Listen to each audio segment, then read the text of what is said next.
أعوذ بالله من الشيطان الرجيم. بسم الله الرحمن الرحيم. إذا الشمس كورت وإذا النجوم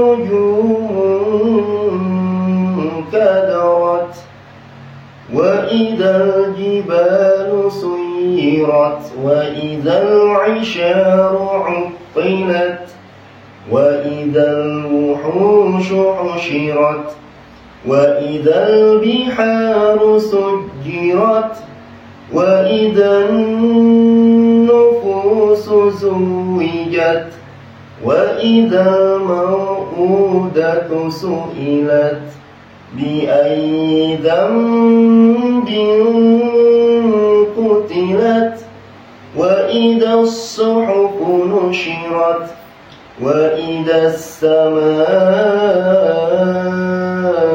كشطت وإذا الجحيم سعرت وإذا الجنة أزلفت علمت نفس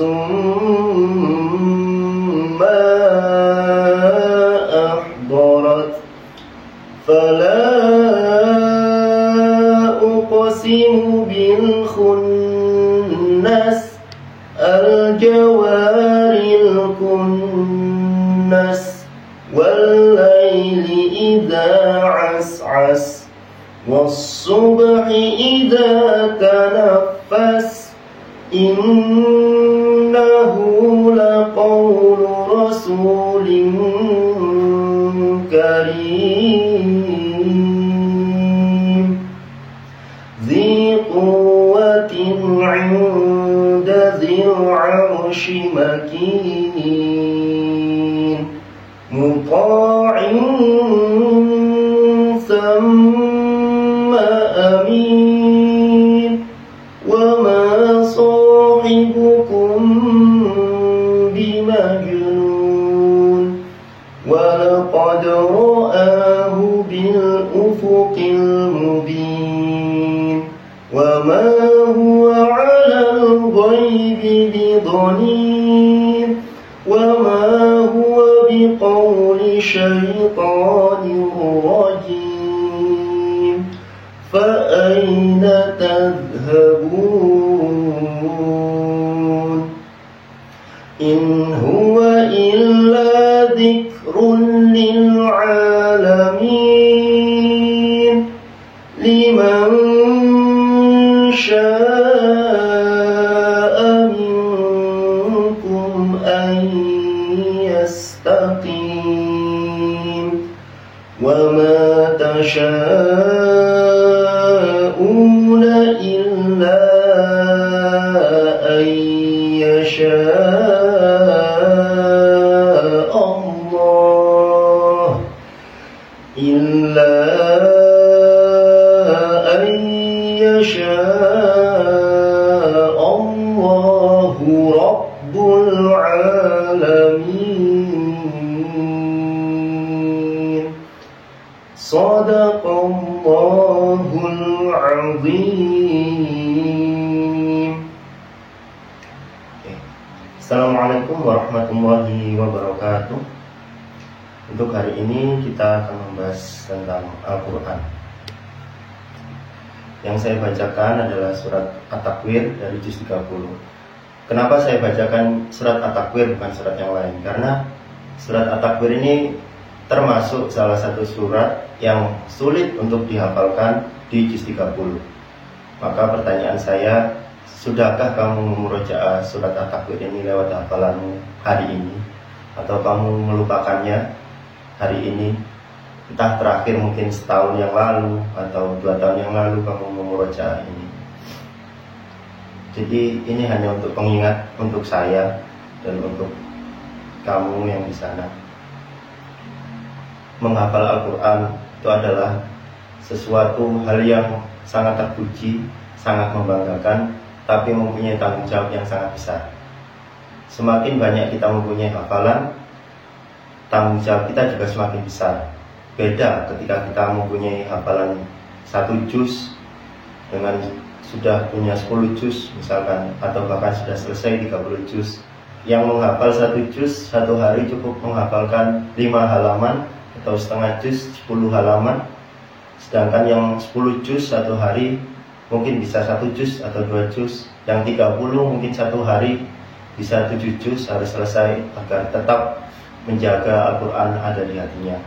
Tema kali ini saya bawakan karena 2 atau 3 hari yang lalu saya mengikuti pelatihan khusus untuk pengajar tahfidz, yaitu guru tahfidz.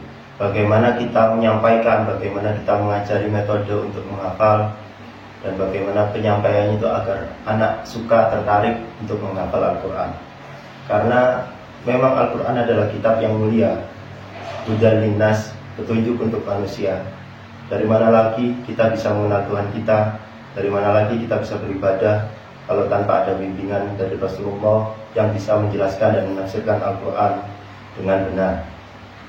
Karena Nabi Muhammad SAW adalah orang yang maksum, yang tidak punya salah dalam agama ini. Maka dari itu, di sini saya hanya menyampaikan dan mengingatkan untuk diri saya sendiri untuk kembali membaca Al-Quran, kembali memurojaah hafalan-hafalan yang sudah didapat. Dalam hadis Rasulullah SAW menyatakan, khairukum man ta'allama Al-Quran wa 'allamah. Sebaik-baik kamu adalah yang belajar Al-Quran dan mengajarkannya.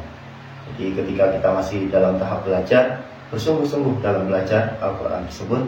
Setelah itu jangan lupa mengamalkannya, mempelajarinya, memahami isinya, kemudian mengamalkannya, dan terakhir kita mengajarkan Al-Quran kepada orang lain. Tentu saya sebagai orang tua akan mempunyai tanggung jawab untuk mengajarkan Al-Quran ini sedini mungkin kepada anak saya, agar jangan sampai pahala dari mengajarkan Al-Quran ini diambil orang lain. Betapa ruginya saya sebagai orang tua tidak mengajarkan Al-Quran kepada anak. Ketika anak itu membaca Al-Quran, pahalanya bukan ke saya tapi ke guru ngajinya, mengalir ke guru ngajinya.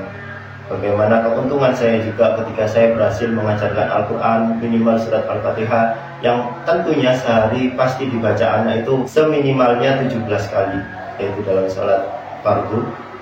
Pahalanya akan terus mengalir ke saya, karena itu termasuk dalam kategori ilmu yang bermanfaat. Kemudian kategori juga mempunyai anak yang soleh yang mendoakan kita.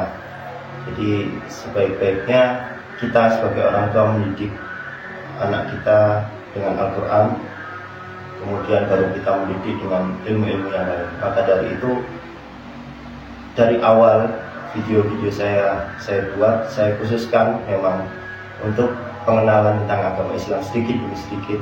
Ya walaupun saya tidak pernah tahu besok anak saya tetap memeluk agama yang sama dengan saya sampai saya meninggal, dia meninggal, atau mungkin bisa berpaling dari agama Islam. Alhamdulillah ini berarti. Mungkin cukup dari saya. Semoga bermanfaat. Wassalamualaikum warahmatullahi wabarakatuh.